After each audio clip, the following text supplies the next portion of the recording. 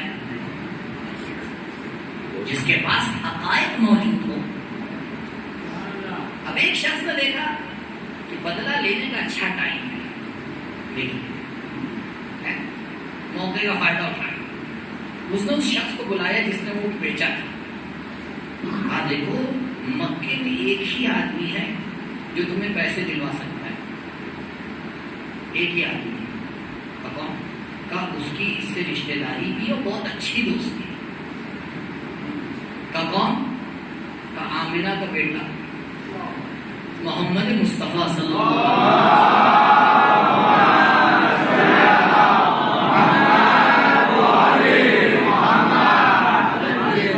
اس بیچارے کو کیا پتا، وہ تو باہر کا انسان، وہ تو یہ بھی نہیں جانتا کہ نبی ہے، اس اسلام آیا ہے کیا ہے. اور یہ واقعہ مولا نقل فرما ہے، لیکن موضوع سے نہیں ہٹاؤں میں.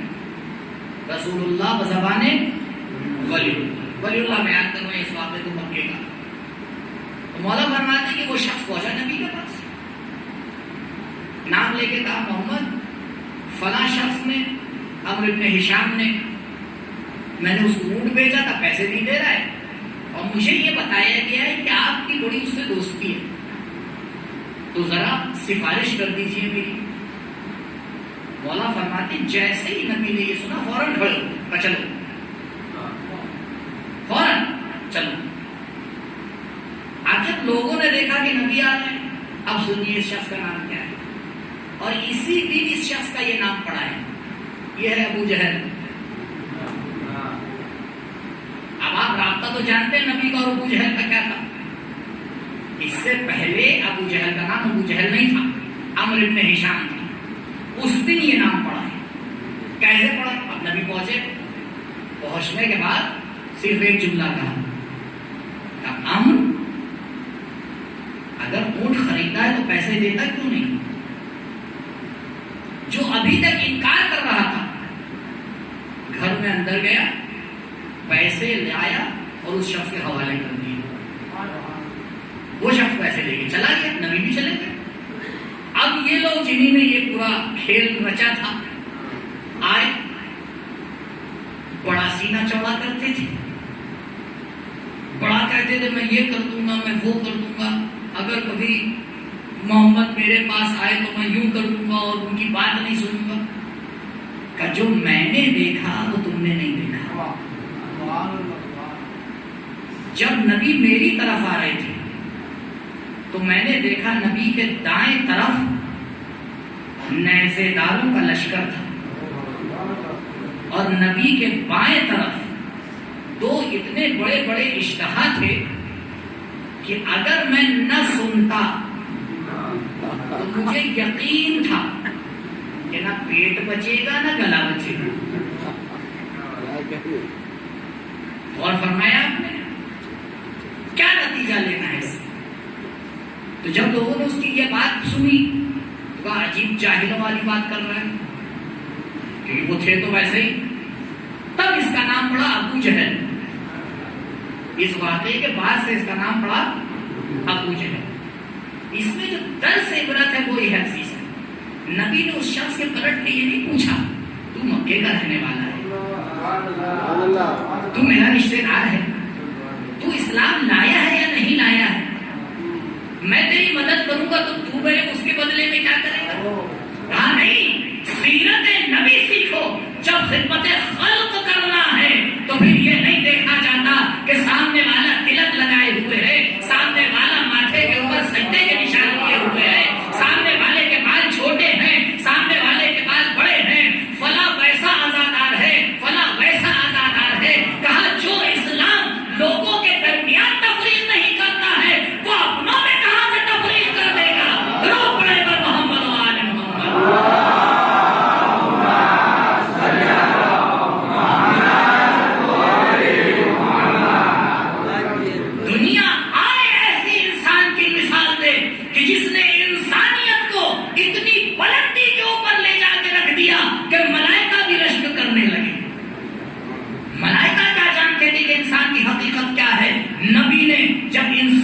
کو بلند کیا تو اتنی اونچائی کے اوپر رکھ دیا کہ اب ملائکہ کو کہنا پڑا پروردگار جب تو نے آدم کو خلق کیا تھا ہمیں نہیں معلوم تھا کہ انسان ایسی حقیقت رکھتا ہے، اگر حقیقت میں انسان ایسا ہوتا ہے تو حقیقت میں اسے سجدہ کرنا چاہیے۔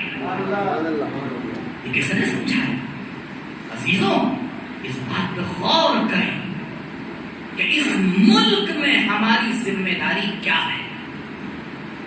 بہت بڑی ذمہ داری ہے اس ملک میں ہماری ذمہ داری ہے آئیڈیل بننا تاکہ وہ پیغام پہنچے جس کو پہنچانے کے لیے ایک ذات پردے میں انتظار کرتی ہے۔ اس کا انتظار صرف یہ نہیں ہے کہ کب خدا اجازت دے گا اور میں آ کے اپنے جد کا بدلہ لوں۔ کبھی آپ نے سوچا کیوں ہمارے علماء نے ولو ایک مرتبہ ایک دن پوری آزاداری میں کہا جلوس ہم سڑک پہ نکالیں گے؟ کیوں بھئی آپ یہاں پورے اتنے بڑے کمپاؤنڈ میں آپ آزاداری کریے کوئی آپ روک رہا ہے، کیا ضرورت ہے باہر جائیں؟ کریے نہیں، ہمیں دنیا کو بتانا ہے، ہمیں پیغام کو پہنچانا ہے، کیونکہ ہم وہ قوم ہیں جسے پروردگار نے بہترین بننے کے لیے خلق کیا ہے۔ اسی لیے آزاداروں میرے مولا نے وہ کردار پیش کیا کہ کوئی کسی بھی مذہب کا ہو فخر کرتا ہے کہ کہے ہم حسین کو چاہتے ہیں، لیکن یہ اتنی آسانی سے نہیں ملا ہے، بلکہ کچھ ہستیوں نے اس پیغام کو پہنچایا ہے۔ کربلا میں دفن ہو جاتی اگر یہ دو ہستیاں نہ ہوتی۔ ایک نمائندہ ہے مردوں کی طرف سے، ایک نمائندہ ہے خواتین کی طرف سے۔ دربار ابن زیاد ہے، یزید کا خط آتا ہے کہ قیدیوں کو شام کی طرف روانہ کر دیا جائے، لوہاروں کو بلایا جاتا ہے۔ اہل بیت ابھی کچھ دن پہلے ناکوں پہ سوار ہو چکے ہیں۔ عزیزوں اتنا آسان نہیں تھا ان ہستیوں کے لیے اسیر ہو جانا۔ آپ تصور کریں جس بیوی کو کئی شہزادوں نے مل کے سوار کیا ہو، راوی کہتا ہے کہ میں مدینے میں موجود تھا جب حسین کا کارواں مدینے سے نکل رہا تھا۔ مولا حسین باہر تشریف فرما تھے، ایک ایک بیوی آتی تھی سوار ہوتی تھی، لیکن ایک مرتبہ ایک بیوی آگے آئی، جیسے ہی وہ بیوی آگے بڑھی حسین اپنی جگہ سے کھڑے ہوئے، عباس آگے بڑھے، علی اکبر آگے بڑھے، قاسم اور محمد آگے بڑھے۔ مجھے تعجب ہوا یہ خاتون ہے کون؟ میں نے کسی سے سوال کیا، پر تم نہیں جانتے یہ حسین کی بہن زینب۔ یہ تاریخ وہی ہے جس میں علماء فرماتے ہیں کہ اہل بیت کا کارواں اب کوفے سے نکلنا چاہتا ہے۔ ابن زیاد نے حکم دیا کہ دیکھو انہیں ایسے ہی شام نہیں بھیجا جائے گا، بلکہ سید سجاد کے گلے میں توق ڈالا جائے گا، پیروں میں بیڑیاں ڈالی جائیں گی، ہاتھوں میں زنجیریں ڈالی جائیں گی۔ اللہ اکبر! کس طرح سے امام نے اس سفر کو آگے طے کیا ہوگا، بڑا عجیب مرحلہ ہے۔ عزاداروں، اس راستے کو طے کرنا عام